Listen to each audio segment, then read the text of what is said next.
목표를 업그레이드시키고 자기는 물론 타인의 문제까지도 해결하는 데 도움이 되는 능력을 몸에 익힐 수 있게 되는 것이다. 작가인 쉬멜 페닝크 부인은 다음과 같이 회상하고 있다.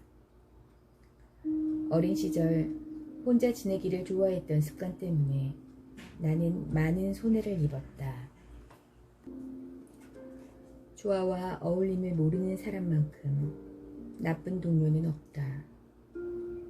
그랬기 때문에 타인을 도우려면 어떻게 해야 좋을지 전혀 모른다. 무엇을 해주기를 바라고 있는지도 짐작할 수 없다. 잠시도 쉴 틈이 없을 정도로 야단스러워지는 것은 곤란하지만 다양한 사람과 교제하는 것은 기분을 고양시키고 풍부한 경험을 쌓게 해준다. 경험을 쌓는 과정에서 보물을 얻게 된다. 부드럽고 온화한 인품을 만들어주고 목표에서 눈을 떼지 않고 자기의 길을 잘 개척해 나갈 수 있게 된다. 인격은 삶의 모든 면에 영향을 미친다. 일하는 곳에 훌륭한 품성의 인격자가 있으면 함께 일하는 동료에게도 긍정적인 영향을 준다. 훌륭한 인품의 존재는 주변 사람들이 보다 원대한 목표를 향해 굳은 의지를 품도록 고무시킨다. 3. 잊혀지지 않는 의미가 되자. 선한 사람과 교제하면 즐거운 일이 많아진다. 선량함은 긍정적인 영향을 미친다. 동양의 신화에는 이런 말이 있다. 장미가 심어질 때까지 나는 쓸모없는 황무지에 불과했다. 캐넌 모즐리는 이렇게 말했다. 선량함이 얼마나 많은 선을 낳는지 정말 놀라운 일이다. 선은 혼자가 아니다. 악도 역시 마찬가지다. 선한 것은 또 다른 선을 부르고 악은 또 다른 악을 부른다. 선에 의해 선해진 것은 또 다른 것을 선하게 만든다. 순환이 이루어지는 것이다. 악의 힘도 마찬가지로 순환된다. 연못에 던진 돌이 파문을 일으키고 그것이 점점 커지면서 결국 물가에 도달하는 것과 같다. 세상에 존재하는 모든 선은 이와 같이 지나간 먼 과거로부터 우리가 모르는 선에서 시작되어 우리에게 전해진 것이다. 비평가 러스킨은 다음과 같이 말하고 있다. 사악한 부모는 입으로는 도를 노래해도 악을 가르치고 도덕을 중시하는 부모는 용기와 명예를 가리킨다. 요컨대 사람은 날마다 다른 사람들에게 좋은 본보기 혹은 나쁜 본보기를 가르치면서 사는 것이다. 선한 사람의 생활 방식에는 악을 부정하는 데 가장 강한 설득력이 있다. 조지 허버트 목사는 교구에서 임무에 임하기에 앞서 다음과 같이 말했다. 성직자로서 나는 무엇보다도 깨끗하고 올바르게 살 각오가 되어 있다. 성직자의 삶 자체가 가장 설득력 있는 설교이기 때문이다. 그의 모습을 보고 사람들은 자연히 경건한 마음을 갖게 되고 자신도 그처럼 살고 싶다고 생각하게 되는 것이다. 지금은 말뿐인 설교보다 훌륭한 본보기가 필요한 시대다. 선은 강력한 힘으로 사람을 끌어당기고 지배한다. 선을 행함으로써 인류의 선을 고무시키는 사람이야말로 진정한 영웅이다. 그들의 존재는 자신을 따르는 모든 사람들에게 힘을 주고 격려가 되어준다. 토머스 무어의 온화한 성격은 선한 사람의 의욕을 고취시키고 악한 사람을 무릎 꿇게 하는 힘을 가지고 있다. 브루크경은 친구이자 시인인 필립 시드니가 병으로 쓰러지자 그에 대해 이렇게 말했다. 그의 번뜩이는 기지와 예지는 말로 끝나지 않고 생활 방식과 행동으로 모습을 바꿔 자기 자신뿐만 아니라 다른 사람들까지도 훌륭한 인간으로 키웠다. 위대하고 덕이 높은 인물을 대하는 것만으로도 젊은이들은 충분히 자극을 받는다. 온화한 사람, 용감한 사람, 성실한 사람, 도량이 넓은 사람을 보면 동경심과 존경심을 억누를 수 없게 된다.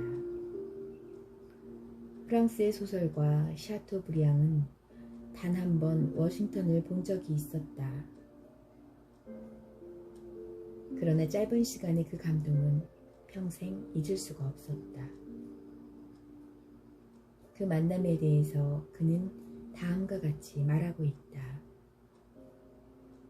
내가 명성을 얻기도 전에 워싱턴은 세상을 떠나고 말았다.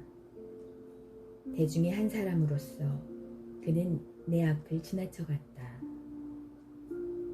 그는 눈부시게 빛나고 있었다. 큰 소리로 내 이름을 소개했지만 그는 분명 나의 이름 따위는 그날로 잊고 말았을 것이다. 그러나 그가 나를 쳐다보았을 때 나는 하늘을 나는 것 같은 기분이 되었다. 그 추억은 지금도 나를 따뜻하게 감싸주고 있다.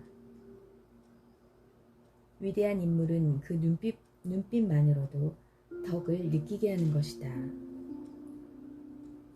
독일의 고대 사학자 니부어가 사망했을 때 출판업을 하던 친구 프레드닉 페데스는 그에 대해 이렇게 말하고 있다. 정말 훌륭한 동료였지.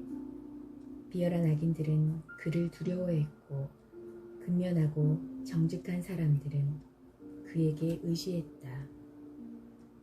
또한 그는 젊은이의 좋은 친구이며 조언자이기도 했다. 페데스는 또 다른 기회에 이렇게 말했다.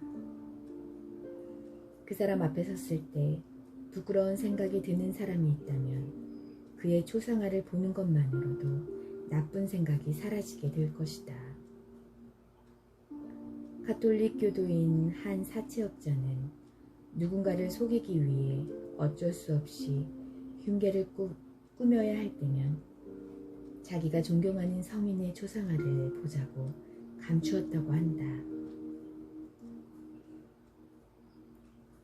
헤즐릿이 아름다운 여인의 초상화 앞에서는 불손한 행동은 할 수 없다고 말한 것도 이와 같은 이유일 것이다. 독일의 한 가난한 여성은 벽에 걸려있는 루터의 초상화를 가리키며 남자답고 성실한 이 얼굴을 바라보고 있으면 저절로 기운이 난다. 벽에 걸려있는 위인의 초상화를 보는 것으로도 교제는 이루어진다. 그 인물에게 친밀감을 느끼게 되고 그 모습을 바라보고 있으면 마치 그와 가까운 사이인 것 같은 느낌이 든다. 위인의 초상화는 나보다 훌륭한 인품의 사람과 나를 이어주는 역할을 한다. 비록 영혼과 같은 수준에는 못 미친다 해도 수시로 그 모습을 바라보고 있으면 그에게서 힘과 용기를 얻을 수 있다.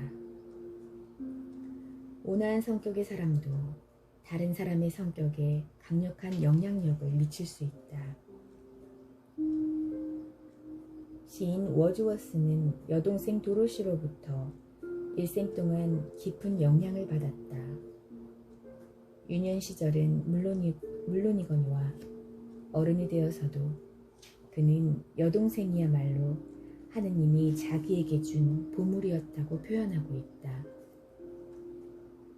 그보다 2살 아래였지만 그녀의 섬세한 배려와 온화함은 워즈워스의 마음을 크게 감화시켜 그로 하여금 시의 세계를 향해 마음을 활짝 열도록 감성을 자극했다.